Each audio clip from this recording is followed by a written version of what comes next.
hadba duruufaha nolosha iyo xaaladaha nololeed waa kuwo kala gedisan. waxaad waqti kasta daris la noqotaa isbedelka nolosha oo waayihiisa wata. qoyskan danyarta isla markaasina ay xanuunsanayaan 3 wiil oo walaala ayaa waxaa deeq lacageed soo gaarsiiyey dad muxsiniin oo codsaday inaan magacooda la shaacin. mustafa qaalib oo loo soo wakiishay lacagtaasi ayaa faahfaahin ka bixiyey, sidoo kalena ugu baaqay ummadda islaamka inay soo caawiyaan qoyskan. ku caawinaynaa qoys danyara oo reer Burca oo walaala ah oo reerka 3 qof ay ka waalan yihiin oo ay ka xanuunsanayaan. hooyadii dhashay iyo aabihii dhalayna ayaguna waa miir qaba iyagu laakiin xanuuno kala duruufo xanuuno kala ay hayaan. waxaanu jecelahay dadka walaalaha ee reer Soomaaliland si guud ahaan inay soo caawiyaan, dadka reer Burcana si gaar ah ay u soo caawiyaan baan u jecelahay. haddii la yiraahdo waxa aan u hayaa $500 oo sika oo ay soo direen dad walaalaha oo Ingiriiska jooga. dadkaas waxay jeclaadeen inaan magacyadooda la sheegin. waa sako waa u ducaynaysan Ilaahay subhanahu wa ta'ala ubadkooda iyo iyagaba inuu Ilaahay subhanahu wa ta'ala u barakeeyo. iyaga iyo qoys kale oo iyaguna xanuunsanaya oo reer Qoryaala iyagana $500 bay soo direen oo waanu geeninaa. marka waxaanu ka codsanaynaa dadka reer Soomaaliland meel kasta ay joogaan, dadka hantida haysta xoolaha haysta inay qoyska Ilaahay dirtii u soo caawiyaan.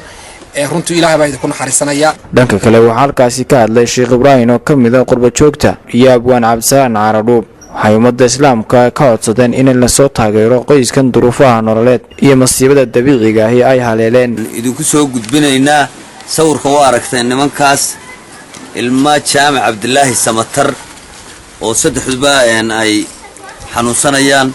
odagii waa kan waa laangade, reerka inta kale laftooda duruufo. ninkaas ka bad qaban, ninkaasna waxaan ku aqaanaa macallin mushahar yar oo $100 iyo meelahaas qaata.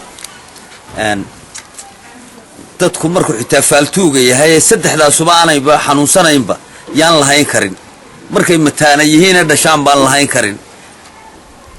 dadkana waxa ugu xun qofka marka wax la'aan iyo xanuun ay wada helaan. waayo duruuftii qofkii ismaamuli maayo. qof walba inaad meel ku hagto adigu soo aad maxaad aqli u noqoto iyo de meeshii la doonaya. marka aadan wixii aad aqliga ugu noqon lahayd adduunkiina maadiya ee magaalo yahay aan lahaynin aad iyo aad bay u dhibaato badan tahay. markaas dadweynaha daawan doona iyo kuwa deriska iyo kuwa magaalada waxaanu ka codsanaynaa inay soo caawiyaan. muxuu ahaayay inna lillahi wa inna ilayhi raaji'uun. إلهي سبحانه وتعالى مصائبته سود الشيء. إلهي سبحانه وتعالى أقدارتي سؤال قاعد تقول جيران. ربي سبحانه وتعالى أن كم قلنا لباتوين كرس. الهر كان هنتي أدبن على وش النوبة حنوتي وهر عائلة وكاملة وصدح لين وين أي كحنو سنيا. الحنون كنا واسيكر جرايد حنون عن حسكود وتشوجين ويان.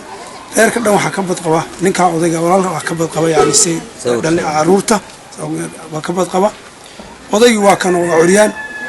ilaahay subhanahu wa ta'ala wuu inagu naxariista. irhamu man fil ardi yarhamukum man fis sama. jazakumullahu khayran. waxaan jecelnahay in aad duruuftaas iyada ay wadciga noocaasi aad aragtaan, in aad dareentaan, anana la dareentaan, dabadna aynan aragkin oo kaliya ku dhaafin aynu dareenno xumadaasi markayna qabato in aynu يعني قرقار إلهي سبحانه وتعالى نقبرين إنه قرقاره وعافمات سيو إنهونا إنه مارة دمقنه أيانو رنتي عطانا أنيق يولال. aabbaha qoyskan ayaa ka mahadnaqay deeqda la soo gaarsiiyey isagoona ka codsaday ummadda islaamka inay soo taageeraan. alxamdulillahi rabbil aalamiin.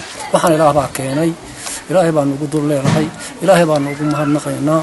hadii bakuuro raali baan kaas waa midda kale waxa adduunka inta aan haynay meel walba waa la ordaynaa oo kanu fiqin marka hay la qabadsiin waa la orday adduunka oo dhamaad. imika dabadii waa iska dul fadhiyo. ninkaas ka bad qaba sida la sheegay taa ku noqon maayo. waxa dheer daarada ma lihin. waa ammaano kor la yiraahdo oo doona ka kacamooji. xor male oo ka celiya ma jiraan. duyaha fariisanayo xitaa moosi kari weeyay. ودي هذا فيه يوحنا دون سائل قبل في يوم نشوف كلبان أفرت الجدار باكل بالفنس طبعا ما هو كا مثلا أي بعض على كل حال وحن ما هاد علينا يا إلهي نعبورتي